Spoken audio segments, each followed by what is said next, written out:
በስመ አብ ወወልድ ወመንፈስ ቅዱስ አሐዱ አምላክ አሜን።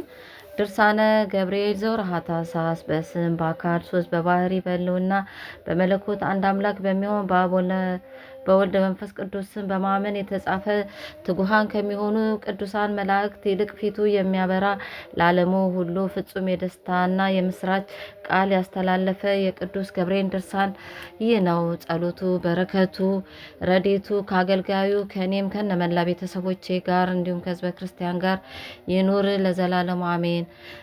አንደኛ ምዕራፍ። ይህ ድርሳን ፀሐይ ጽድቅ የተባለ የጌታን መምጣትና ሰው መሆን ለመናገር የተላከ እንዲሁም መምጣቱን በተስፋ ለሚጠባበቁ በፍጹም እምነት ለሚቀበሉ ሁሉ ያማረ የምስራች ዜና ያበሰረ የቅዱስ ገብርኤል በዓል በሚከበርበት በታኅሣሥ 19 ቀን የሚነበብ የሚጸለይ ነው። በዲያብሎስ በሰይጣን የተንኮል ወጥመድ ገብተው ለተሰናከሉት ፈጥኖ ለእርዳታ የሚደርስ የእግዚአብሔር ትእዛዝ ባለማክበር በኃጢአት ለሞቱ የይቅርታና የደህንነትን ምስራች ያበሰረ በጨለማና በሞት ጥላ ውስጥ ለሚኖሩት ሁሉም የብርሃን ፋና ያበራ ይህ ቅዱስ ገብርኤል ነው። ከቀድሞ ጀምሮ ቅዱሳን ነቢያት ከእግዚአብሔር ተልከው መንፈስ ቅዱስ እንዳናገራቸው ዓለምን ስለማዳን ከጽዮን የሚመጣ ከያዕቆብ በደል የሚያርቅ ጌታ ይወርዳል ይወለዳል በማለት በየወገናቸው በየዘመናቸው የተናገሩትን የነቢያትን ትንቢት ያስፈጸመ ይህ ቅዱስ ገብርኤል ነው። የነቢያት ትንቢት መፈጸሙን የምስራች ቃል በመናገር ለዓለሙ ሁሉ የደስታን ስሜት ያመነጨ ይህ ቅዱስ ገብርኤል ነው። የጨለማ አበጋዝ በሚሆን በሰይጣን በዲያብሎስ ተንኮል ከእፉኝት መርዝ የሚከፋ በሰው ልቦና ውስጥ አድሮ የነበረውን የሐዘን ስሜት ያጠፋ ይህ ቅዱስ ገብርኤል ነው። ሔዋን ከእግዚአብሔር ዘንድ አምጠሽ ተጨንቀሽ በኋላ ፈቃድሽ ወደ ባልሽ ይመለስ ለሱም የትእዛዙ ሁሉ ተገዥ ሁኝ የሚል ቃል ስለሰማች ደነገጠች። የሔዋን ልጅ ቅድስት ድንግል ማርያም ግን በብርሃናዊ መልአክ በቅዱስ ገብርኤል አስደሳች የብስራች ቃል ከሷ ሌላ ማንም ሊያገኘው የማይችለውን ጸጋና ክብር ልዕልናም ስለተጎናጸፈች ያለ ዘርአ ብእሲ በድንግልና ጸንሳ ያለ ሕማም ያለ ጭንቅና ያለ ችግር በድንግልና ወለደች። በአታላዩ መልአክ በሰይጣን የተንኮል ቃል የጨለማ መጋረጃ በዓለም ላይ እንደተዘረጋ ሁሉ በእውነተኛው መልአክ በቅዱስ ገብርኤል የምስራች ቃል በዓለሙ ሁሉ የሕይወት ብርሃን ስለበራ ጨለማው ተወገደ። በመላእክት አለቃ በቅዱስ ገብርኤል ቃል አስደሳች ዜና የተነገራት እመቤታችን ቅድስት ድንግል ማርያም ሁል ጊዜ ንጽሕትና ቅድስት ናት። ስለሆነም ነውር ነቀፋ አለባት ተብሎ ሊነገር የማይቻል ነው። ዓለም በሐዘን ማዕበል ተውጦ በነበረበት ጊዜ አስቀድማ በቅዱስ ገብርኤል አንደበት የደስታን ቃል የሰማች የወገናችን ክብር የምትሆን እመቤታችን የተዳደፈችበትን ጊዜ ፈጽሞ የለም አይኖርምም። የእግዚአብሔር የባህሪ ልጇ ከሷ መወለዱንና መሆኗን ያመን እኛም የሰው ልጆች ሁሉ የማያልፍና የማይጠፋ የደስታዋ ተካፋይ ሆንን። ማርያምስ በመልአኩ በቅዱስ ገብርኤል ቃል የደስታን አክሊል የተቀዳጀች ናት። ዳሩ ግን ዛሬ የከበረች ወይም የተመሰገነች አይደለም፣ ገና በአባቷ በአዳም አብራክ ባህሪ ሳለች ነው እንጂ። አዳም በገነት ሳለ ገና በሔዋን በሩካቤ ስጋ ሳያውቃት አስቀድሞ የሰወራት ጌታ እሱ በምሽት ሰዓት ገነትን በሚጎበኝበት ጊዜ እመቤታችን በእግዚአብሔር ሕሊና የታሰበችና የተመሰገነች ነች። ያም ጊዜ እግዚአብሔር በኦሪት እንደተነገረ እንግዲህ አዳም ከኛ እንደ አንዱ ሆነ።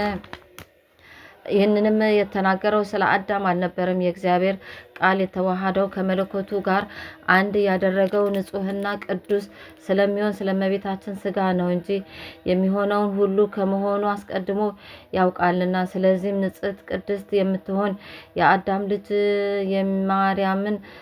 የእመቤታችን የቅድስት ድንግል ማርያምን ንጽሐ ስጋዋን የሚለብስ ከሶስቱ አካላት አንዱ አካል ስለሆነ እንግዲህ አዳም ከኛ እንደ አንዱ ሆነ አለ። አዳም ግን ከሶስቱ አካላት እንደ አንዱ አልሆነም። የእግዚአብሔር ትእዛዝ በመተላለፍ እንዳይበላ ከተነገረው ዕፀ ከበላ በኋላ እሱና ሚስቱ ለብሰውት የነበረውን ብርሃን ስለተገፈፉ የበለሲቱን ቅጠል አገጣጥመው መልበስ ግድ ሆኖባቸዋልና። አስቀድሞ በቅድስት ኦሪት እንደተነገረ በምሽት ሰዓት እግዚአብሔር በገነት መካከል ሲዘዋወር አዳምና ሔዋን ድምፁን በሰሙ ጊዜ በገነት እጽዋቶች መካከል ተሸሸጉ። ከዚያም ጊዜ ጀምሮ ጭንቅና ሐዘን፣ ጥፋትና ሞት በዓለም ላይ ያለ ጸዋትወ መከራው ሁሉ በአዳም ላይ ወደቀ። እግዚአብሔር አዳም ከኛ እንደ አንዱ ሆነ ብሎ ስለ እርሱ የተናገረለት መለኮት ከለበሰው ከእመቤታችን ሥጋ በቀር ለአዳም አንዳችን መድኃኒት አልተገኘለትም። ያን ጊዜ ሥርዓት ከአዳምና ከሔዋን አንዱ እንኳን በሥጋ ሳይወለድ አዳም በገነት ሳለ የማርያም እመቤትነቷን፣ ክብሯን፣ ቅድስናዋን፣ ንጽሕናዋን ታወቀ፣ ተረዳ። ያን ጊዜ አዳም ከኛ እንዳንዱ ሆነ ብሎ መናገሩ በክብር ካለ ሥጋ ሁሉ የማርያምን ሥጋ በክቡር አደረገው። በሥጋ ለመወለድ በኩር የሆነ አይደለም፣ ነገር ግን የእግዚአብሔር ልጅ ስለለበሰው ንጹሕ ስለሆነ ስለ ቅድስት ድንግል ማርያም ሥጋ አዳም ከኛ እንዳንዱ ሆነ ብሎ እግዚአብሔር እንደተናገረ አወቅን፣ ተረዳን። የማርያም ሥጋ ከአዳም ልጆች ይልቅ አሸናፊ በሚሆን በእግዚአብሔር ቃል አስቀድሞ ተመሰገነ። የእመቤታችን የሥጋዋ ክብር እንደ ነቢያትና ሐዋርያት እንደ ጻድቃን ሰማዕታት ሥጋ ክብር አይደለም። አዳም ከእኛ እንደ አንዱ ሆነ ብሎ ጌታ እንደተናገረ ከሦስቱ አካላት እንደ አንዱ አካል ነው እንጂ። ደስ በሚያሰኝ የምስራች ቃል በሊቀ መላእክት ቅዱስ ገብርኤል አስቀድሞ እንደተነገረ ያለ ዘርአ ብእሲ ከእመቤታችን ከሥጋዋ ሥጋ ከነፍሷ ነፍስ ነስቶ ማተመ ድንግልናዋን ሳይለወጥ ተወለደ። በማይመረመር ስልጣኑ መለኮቱን ከትስብህቱ ጋር ስለአዋሃደ በሰማይ ባሉ መላእክት በአንድ ምስጋና ተመሰገነ። በልደቱም ቀን በምድር ላይ ለሰው ልጅ ሰላም ወርዷልና በሰማይ ለእግዚአብሔር ምስጋና ይገባል እያሉ አመሰገኑ። ሁለተኛ ምዕራፍ። አስቀድሞ እግዚአብሔር አዳም ከኛ እንደ አንዱ ሆነ ያለው እነሆ በድንግል ማርያም ሥጋ ተፈጸመ። ስለዚህም እመቤታችን ድንግል ማርያም በሁለት ወገን ማለትም በውስጥ በአፋ በሀሳቧን በሥጋዋ ድንግል ናት። በስርዓተ ጋብቻ ከሚፈጸም ከሰው ሁሉ ልደት አስቀድሞ እግዚአብሔር ስለ አከበራት እመቤታችን ድንግል ማርያም ለሰውና ለመላእክት መመኪያ ሆነቻቸው። እኛን ለማዳን አምላክን በሥጋ ወልዳዋለችና ሰዎች የተባለን ሁላችን ወንዱም ሴቱም የአዳም ልጆች እንመካባታለን፣ መላእክትም ይመኩባታል። ከእነሱ አንዱ ቅዱስ ገብርኤል የሚባለው የአምላካቸውን መወለድ የማብሰር እድል ገጥሞታልና የመወለዱ ነገር ለእመቤታችን እንደነገራት ሆነ፣ እንዳበሰራትም ተፈጸመ። የተፈጥሮ መገኛቸው እሳት የሆነ የሰራዊት አለቃ ቅዱስ ገብርኤል ግሩምና ድንቅ የሚሆን የብስራቱ ምስጢር ይህ ነው። ለዘካርያስ የዮሐንስን መወለድ በነገረው በ6ኛ ወር የእግዚአብሔር ልጅ ከሷ ሰው መሆኑን ይነግራት ዘንድ ከእግዚአብሔር ወደ ቅድስት ድንግል ማርያም የተላከ ጌትነቱና ክብሩ በወንጌል መንግስት የተነገረለት የመላእክት አለቃ ይህ ቅዱስ ገብርኤል ነው። ወንጌላዊው ሉቃስ በወንጌል መለኮት እንደተናገረ የመላእክት አለቃ ቅዱስ ገብርኤል የሚባል በ6ኛ ወር ከገሊላ ክፍል ናዝሬት ወደምትባል ወደ አንዲት አገር ከዳዊት ወገን የሚሆን ስሙን ዮሴፍ ለሚሉት ሰው ታጨች ወደ አንዲት ድንግል ማርያም ወደ ተባለች ከእግዚአብሔር ዘንድ ተላከ። መልአኩም ወደ እርሷ ገብቶ ጸጋዬ ተመላሽ ደስ ይበልሽ፣ እግዚአብሔር ከአንቺ ጋር ነውና ከሴቶች ሁሉ ይልቅ አንቺ የተባረክሽ ነሽ አላት። እሷም ባየች ጊዜ ከአነጋገሩ የተነሳ ደነገጠች። እንግዲህስ ያለ ሰላምታ ምንድን ነው እያለች አሰበች። መልአኩ በቅድስት ድንግል ማርያም አትፍሪ፣ በእግዚአብሔር ዘንድ ባለሟልነትን አግኝተሻልና፣ እነሆ ትጸንሻለሽ፣ ወንድ ልጅም ትወልጃለሽ፣ ስሙም ኢየሱስ ትይዋለሽ። እሱም ታላቅ ነው፣ የልዑል እግዚአብሔር ልጅ ይባላል። እግዚአብሔር አምላኩም የአባቱን የዳዊትን ዙፋን ይሰጠዋል፣ ለያዕቆብም ወገን ለዘላለሙ ይነግሳል፣ ለመንግስቱም ፍጻሜ የለውም አላት። ማርያምም መልአኩን ወንድ ሳላውቅ ይሄ እንዴት ይሆናል አለችው። መልአኩም መልሶ መንፈስ ቅዱስ ወደ አንቺ መጥቶ ያድርብሻል፣ የልዑል ኃይልም ይጋርድሻል። ስለዚህም ከአንቺ የሚወለደው ቅዱስ ነው፣ የልዑል እግዚአብሔር ልጅ ይባላል አላት። ከዘመዶችሽ ወገን የምትሆን መካን የሚሏት ኤልሳቤጥ እንኳን በእርጅናዋ ወራት ወንድ ልጅ ጸንሳ እነሆ ከጸነሰች 6 ወር ሆኗታል፣ ለእግዚአብሔር የሚሳነው ነገር የለምና። ማርያምም መልአኩን እነሆኝ የእግዚአብሔር አገልጋይ እንደ ቃል ይደረግልኝ አለችው። እንግዲህ መንፈስ ቅዱስ ያድርብሻል፣ የልዑል ኃይልም ይጋርድሻል፣ ከአንቺ የሚወለደው ቅዱስ ነው፣ የልዑል ልጅ ይባላል ሲል ለቅድስት ድንግል ማርያም እንደነገራት ከመልአኩ ከቅዱስ ገብርኤል ቃል ሰማን። በእመቤታችን ላይ ያደረ መንፈስ ቅዱስ በነፍስና በስጋ እንዲያነጻቸውና መንግስተ ሰማያትም እንዲያገባቸው በነቢያትና በሐዋርያት እንዲሁም በምእመናን ላይ እንዳደረው አይደለም። ቅድስት ድንግል ማርያም ግን ከእናቷ ማህፀን ጀምሮ በማይመረመር የንጽህና ክብር በእውነት አከበራት እንጂ የመጸነሷ ነገር ያለ ዘርአ ብእሲ በግብረ መንፈስ ቅዱስ እንደመሆኑ መጠን ወልደ እግዚአብሔር ከሷ ሰው በሆነ ጊዜ የዓይን ጥቅሻ እንኳን ያህል ከሷ ሳይለይ መንፈስ ቅዱስ አደረባት። የእግዚአብሔር እናት እንደመሆኗ ለዘላለም ከሷ ባለመለየት የልዑል ኃይል ሲጠብቃት ይኖራል።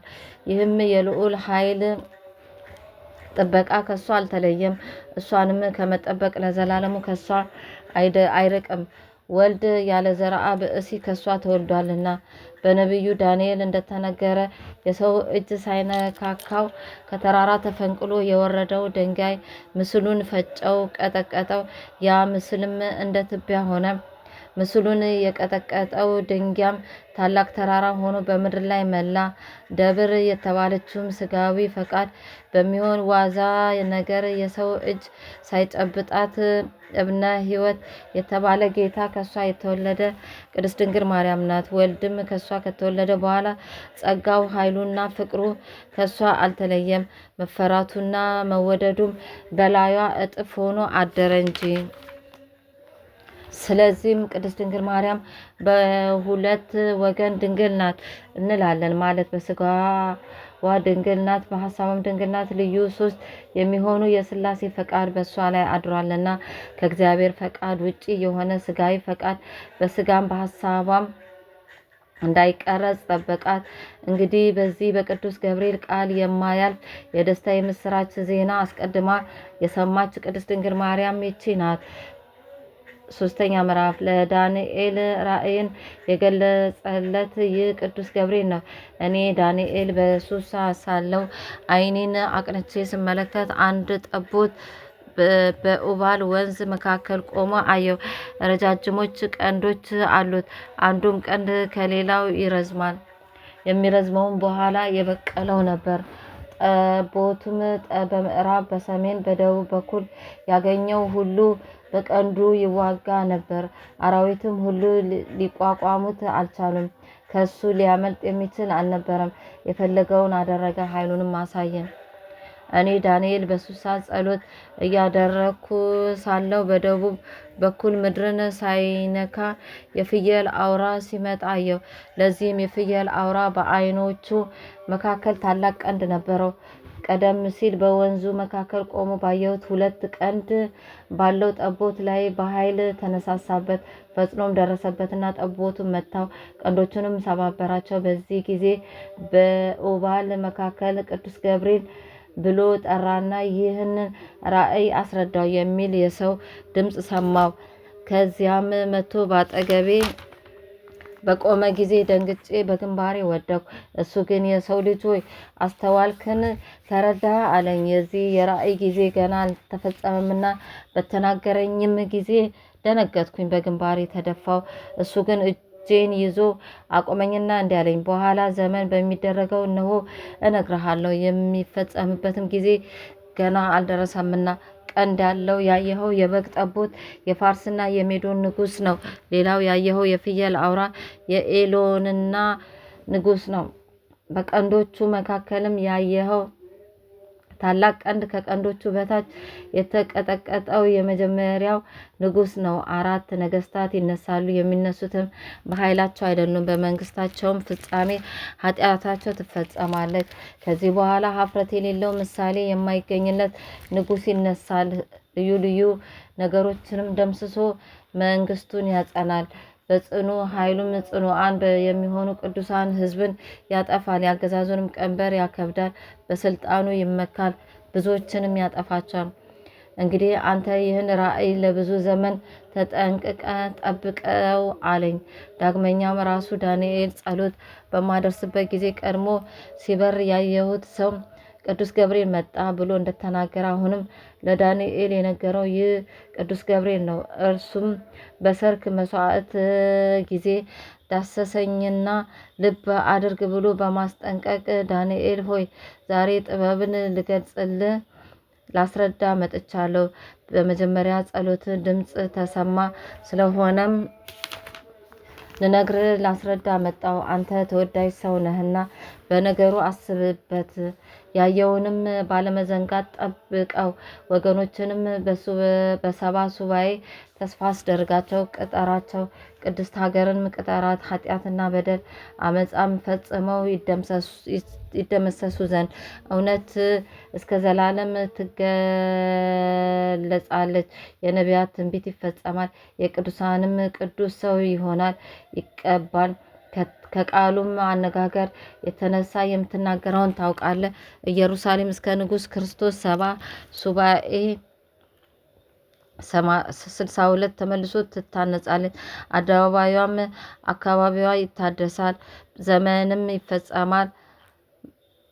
108 ከ62 ሱባኤ በኋላ ንጉሥ ፍርድ ይጓደላል። መብት አይጠበቅም። ቤተ መቅደስ ያፈርሳል፣ ሀገር ያጠፋል፣ በጥፋት ውሃም ይጠፋሉ።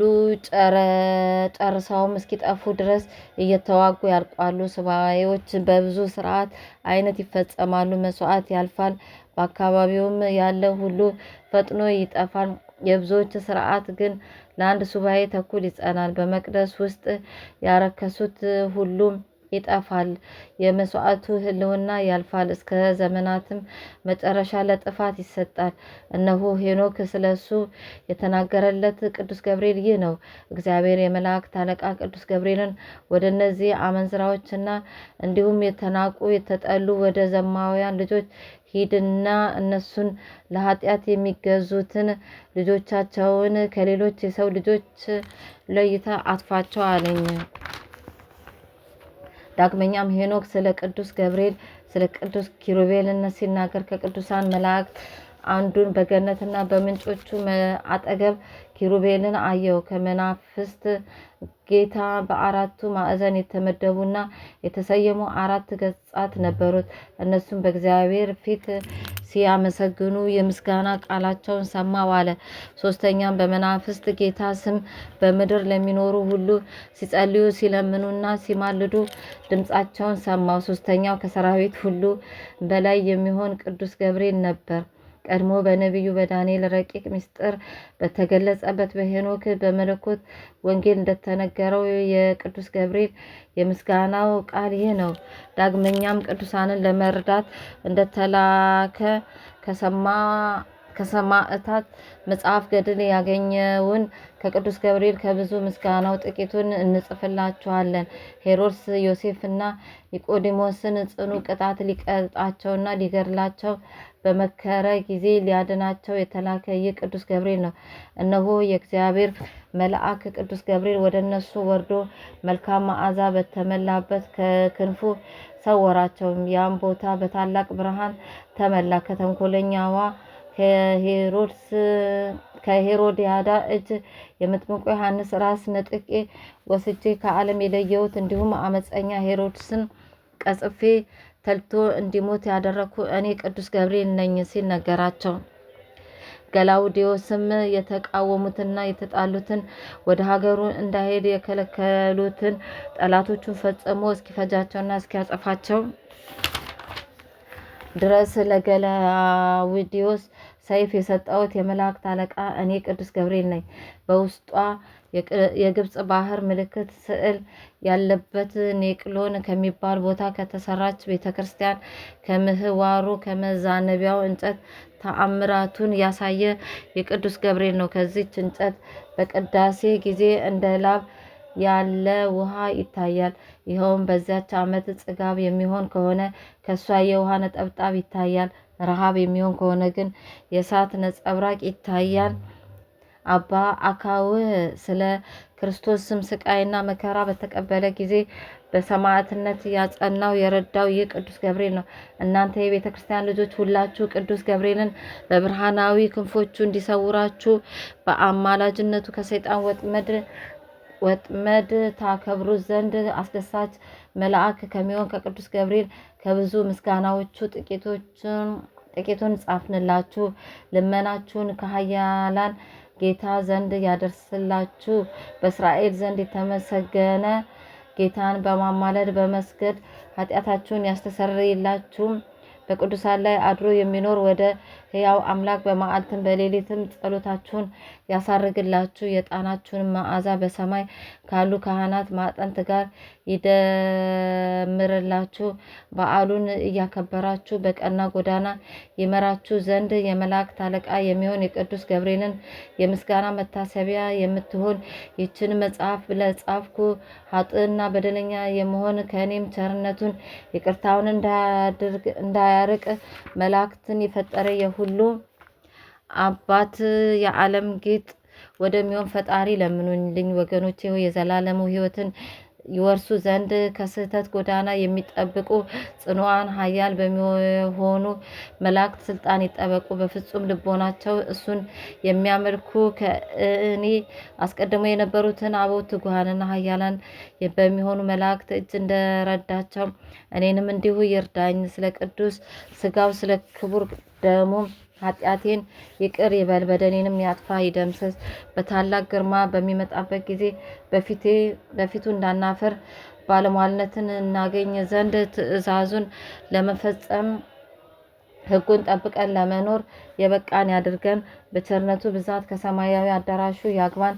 በሊቀ መላእክት ቅዱስ ገብርኤል ጸሎት እኛን አገልጋዮቹን ከነመላ ቤተሰቦቼ ይጠብቀን። ይልቁንም እኔንም ከነመላ ቤተሰቦቼ ከሕዝበ ክርስቲያን ጋር ለዘላለሙ ይኑር አሜን። ሁለተኛ ምዕራፍ ልመናው አማላጅነቱ ከአገልጋዩ ከእኔም ከፍቅርተ ማርያም ከነመላ ቤተሰቦቼ ጋር ለዘላለሙ ይሁንና የመላእክት አለቃ የቅዱስ ገብርኤል ተአምር ነው። ንግሥት እሌኒ በቅድስት ሀገር ወደ አሰራችው አብያተ ክርስቲያን እሄድ ዘንድ ጌታ ኢየሱስ ክርስቶስ አዘዘ። ከዚያም ጌታችን ከተሰቀለበት ቦታ በደረስኩ ጊዜ ሰገድኩኝ። በዚያም ግራ ቀኝ እየተመለከትኩና ጌታችን ኢየሱስ ክርስቶስን ያደረገውን ታምራት እያደነኩ ሮማኒዮስ ከሚባል አበምኔት ዘንድ ደረስኩ። በደረስኩም ጊዜ ከእሱ ጋር ከመነኮሳቱ ተባርከን እነሱም ፍቅርን በተመላ ታላቅ ደስታ ተቀበሉን። ከቤተ ክርስቲያንም ገብተን ጸሎታችንን ካደረስን በኋላ ተመልክተን የምንደሰትባቸው መጽሐፍት እንዲሰጠን አበምኔቱን ጠየቅነው። እሱም በፍጹም ፈቃደኝነት የቤተ ክርስቲያኑና የቤተ መጽሐፍቱን መክፈቻ ሰጠኝና መጽሐፍትን ስመረምር በደብረ ዘይት የሐዋርያትን መሰብሰብ የሚመለከት እንዲህ የሚል ጽሑፍ አገኘው። ሐዋርያት በደብረ ዘይት ተሰብስቦ ሳለ ጌታችን ኢየሱስ ክርስቶስ ተገለጸላቸውና ረቂቅ ምስጢርን ነገራቸው። ቅዱስ ሚካኤል፣ ቅዱስ ገብርኤል በማይመራመር ክቡር ተከትለውት ነበር። ጴጥሮስም ጌታችን አቤቱ የሕይወት ቃል አሰማን፣ ሁሉን ነግረንሃልና አሁንም መልካቸው ያማረ እሊህ የተከተሉ እነማን ናቸው ብሎ ጠየቀው። መድኃኒታችንም እንዲህ ሲል አስረዳቸው። እናንተ ከዓለሙ ሁሉ የመረጥኳችሁ ወንድሞቼ እኒህ ሁለቱ ወጣቶች ማለት ይህ በቀኝ ያለው ቅዱስ ሚካኤል ሲሆን እሱም በፊት የቆመው ለሰው ወገን ሁሉ ጊዜ የሚለምን ነው። ይህም በግራዬ በኩል ያለው ቅዱስ ገብርኤል ሲሆን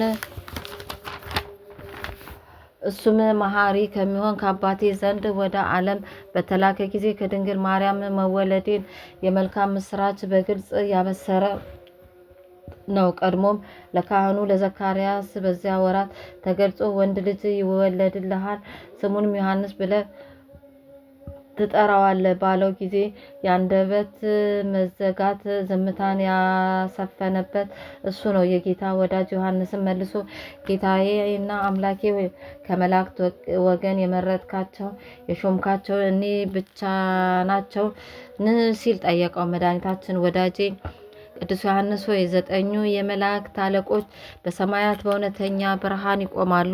ቅዱስ ሚካኤልና ቅዱስ ገብርኤል ግን በቀኝና በግራ መሐሪ በሚሆን በመንፈስ ቅዱስ ፊት ይቆማሉ። የቅዱስ ሚካኤል ታላቁ ክብረ በዓሉ በህዳር 12 ቀን ሲሆን የቅዱስ ገብርኤል የበዓሉ ክብር በታኅሳስ 19 ቀን ነው። ይህንንም ከነገራቸው በኋላ በታላቅ ክብር ወደ ሰማይ አረገ። ከጥቂት ቀን በኋላ ከእኔም ጋር ያሉትን ወደ ሀገራችን ተመልሰን እግዚአብሔርን አመሰገን ነው። ስራችንን እንደፈለግነው ለማከናወን ችለናልና። ከዚያም ችሎታ ሳይኖረኝ ወደ ሾመኝ ኤጲስቆጶስ ወደ ሚካሎስ ሄድንና የተደረገውን ሁሉ አስቀድሜ እንደተናገርኩ ስለ ሐዋርያት ስብሰባ የሚናገረውን መጽሐፍ አንብቤ የተረዳሁትን የቅዱስ ገብርኤልን ነገር ነገርኩት። ኤጲስቆጶስም በነገሬ ስላላመነበት ወደ ልዑል እግዚአብሔር ለመጸለይ ወደ ጸሎት ቤቱ ገባ። በጸለየም ጊዜ የእግዚአብሔር መልአክ ተገልጾ ስለ እኔ ትላንት ቄስ አርኬላዎስ የነገረ ለምን አላመንክም አለው። ኤጲስቆጶስም ሚካሎስም መልሶ አቤቱ ምክርን የምትለግስ አንተ ማን ቢለው መልአኩም እኔ የመላእክት አለቃ ቅዱስ ገብርኤል ነኝ አለው። ቀድሞ ወደ ዘካርያስ ተልኬ የዮሐንስን መወለድ የነገርኩት እኔ ነኝ። ኋላም ወደ ቅድስት ድንግል ማርያም ሄጄ በድንግልና ወንድ ልጅ እንደምትወልድ ስሙንም አማኑኤል ብላ እንደምትሰይመው ያበሰርኳት እኔ ነኝ አለው። ኤጲስቆጶስም ይህን በሰማ ጊዜ እጅግ ታወከ፣ በምድር ላይም ወደቀ። መልአኩ ግን መልሶ ስለ እሱ የነገርኩህን እመን በማለት አጽናንቶት በታላቅ ክብር ወደ ሰማይ አረገ። በማግስቱ መልእክተኛ በመላክ አርኬላዎስ ሆይ ይህንን የቅዱስ ገብርኤል ቤተ ክርስቲያን በአስቸኳይ አሰርተ አስፈጽመ ብሎ አዘዘኝ። የታየውንም ሁሉ ነገረኝ። እኔም በነገሩ ተደስቼ ከሱ ቡራኬ ተቀብዬ ወጥቼ የዚያችን ቤተክርስቲያን ስራ ጀመርን። የዚያችን ቤተክርስቲያን ስራ በተጀመረ ጊዜ ሰውን የሚወድ እግዚአብሔር በቅዱስ ገብርኤል ስም ያደረገውን አስደናቂ ተአምር ልንገራችሁ አስፈላጊ ስለሆነ ስለሱ በደስታ በዓል እናደርግ ዘንድ ልባችሁን ብሩህ ጆሮአችሁን ንቁ አድርጋችሁ የመላእክት አለቃ ቅዱስ ገብርኤል ለሶስተኛ ጊዜ ያደረገውን ተአምር ስሙ።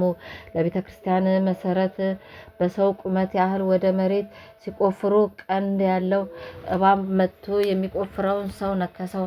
መርዙን በመላ ሰውነት ተሰራጨና ወዲያው ሞተ። ዘመዶቹ ሚስቱም ልጆቹን ሰምተው እጅግ በመረራ ሐዘን እየጮሁ አለቀሱ። ከዚያም የሞተውን ሰው አስክሬን ለመቅበር ወደ መቃብር ለመውሰድ በሚዘጋጁበት ጊዜ እጅግ ጣፋጭነት ያለው ልዩ ሽታ መጣ። የሞተውም ሰው ዓይኖቹን ገለጠና ፈጥኖ ተነስቶ ተቀመጠ። የተሰበሰበውም ሕዝብ ሁሉ ወንዱ፣ ሴቱም፣ ትልቁም ትንሹም የቅዱስ ገብርኤል አምላክ አንድ ነው አይለወጥም እያሉ ጮሁ። የተነሳውም ሰው ምን ሆነ ነበር ሲሉት ጠየቁት። እሱም ወንድሞቼ ሆይ ያገኘኝን ልንገራችሁ ስሙኝ። የዚህን ቤተ ክርስቲያን መሰረት ስቆፍር ቀንድ ያለው እባብ መጥቶ ቀኝ እግሬን ነከሰኝ። ከዚያ መልአኩ የሚያስፈራ ሰው ረገጠኝና ሞትኩኝ። በዚያም ጊዜ ክንፍ ያለው የነገስታት ልጅ የሚመስል እድሜው 18 ዓመት የሚሆን ወጣት ያንን የሚያስፈራ ጥቁር ሰው አባረረው። እኔም እሱ ማን እንደሆነ በጠየቁ ጊዜ ላስነሳ ወደ አንተ የመጣው የመላእክት አለቃ ቅዱስ ገብርኤል ነኝ ሲል መለሰልኝ አላቸው። ሕዝቡም ሁሉ ይህንን ሰምተው እግዚአብሔርን በታላቅ ቃል አመሰገኑት። በቅርብም ሆነው ለመመልከት ሞቶ ወደ ተነሳው ሰው ዘንድ እንሂድ ተባባሉ። በሄዱም ጊዜ እባቡ ሞቶ ሰውየው ግን ድኖ ስላገኙት እግዚአብሔርን ለሊቀ መላእክት ቅዱስ ገብርኤል የሰጠውን የቸርነቱን ብዛት አደነቁ። ጸሎቱ በረከቱ ከኔ ከፍቅርተ ማርያም ከነመላ ቤተሰቦቼ ጋር ለዘላለሙ ይጠብቀን፣ አሜን። ቅዱስ ገብርኤል ሆይ የሞተውን ሰው ያስነሳ የሚያስደነግጥ የእባብ መርዝ በመላ ጊዜ በሁለመናው አመጣጡ በግልጽ በሆነ ጊዜ ታጋሹ አምላክ ሕያው እክለ ምሕረት የመገብ አድነኝ፣ አስነሳኝ ከሞተ ነፍስ አስፈሪው ከገሃነም ነፃ እሆን ዘንድ አገልጋይን እኔን በደለኛውን ፍቅርተ ማርያም ከነመላ ቤተሰቦቼ ጠብቀን፣ አሜን። አቡነ ዘበሰማያት ይትቀደስ ስምከ ትምጻእ መንግስትከ ወይኩን ፈቃድከ በከመ በሰማይ ከማሁ በምድር ሲሳይነ ዘለለ ዕለትነ ሀበነ ዮም ወኅድግ ለነ አበሳነ ወጌጋየነ ከመ ንሕነኒ ንኅድግ ለዘአበሰለነ ኢታማን እግዚኦ ውስተ መንሱት አላድነን ወባላን እምኩሉ እኩይ እስመ ዘአከ ይእቲ መንግስተ ኃይል ወስብሐት ለዓለመ ዓለም። በሰላመ ቅዱስ ገብርኤል መልአክ እግዝእትየ ማርያም ሰላም ለኪ ድንግል በኅሊናኪ ወድንግል በሥጋኪ በእግዚአብሔር ጸባኦት ሰላም ለኪ ቡርክት አንቲ እም አንስት ወቡሩክ ፍሬ ከርሥኪ ተፈሥሒ ፍስሕት ወምልዕተ ጸጋ እግዚአብሔር ምስሌኪ ሳሊ ወጸልዩ አብ ፍቁር ወልድኪ ኢየሱስ ክርስቶስ ከመ ይሠረይ ለነ